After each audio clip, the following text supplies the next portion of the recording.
আলামিন প্রাইভেট যাবি নি? হ্যাঁ রে যাব, দুই বন্ধুতে চল যাব। চ যাই।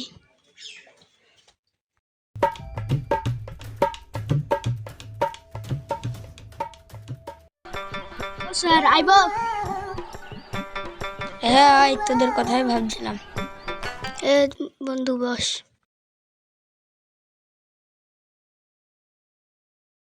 আজকে তোমাদের একটা পড়াবো, সেটা তোমরা মাথায় ঢুকে রাখবা, ঠিক আছে? ঠিক আছে স্যার। একটা বই দে।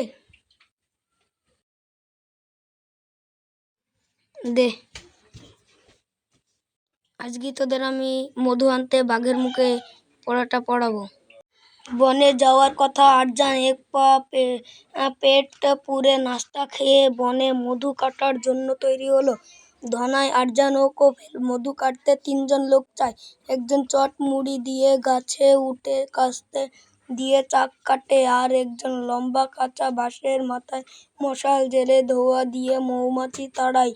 আর তৃতীয় জন একটা বড় ধামা হাতে করে নিয়ে মৌচাক ধরে। মৌচাক জানে যেন মাটিতে না পড়ে, তার জন্য সে ধামা ধরে। তারপরে আজকে তোদের আমি এই পর্যন্তই পড়াই করলাম, তাই আজকে এত দূর থাকলো। লেবুটা দেখ।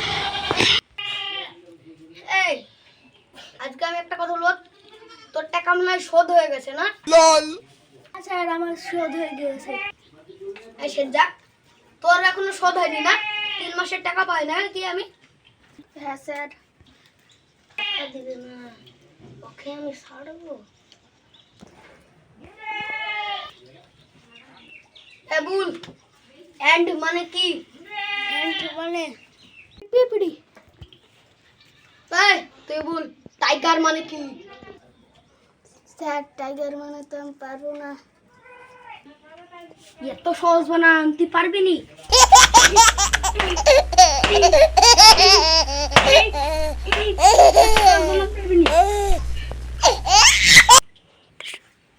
স্যার ওটা দিচ্ছে বলি তুমি ওকে সহজ সহজ ধরছ আর আমাকে কঠিন ধরছ। পড়া পাচ্ছি না, আবার মুখে মুখে কথা। আবার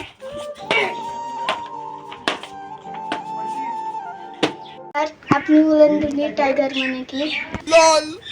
টাইগার মানে আবার কি? টাইগার মানে ছাগল।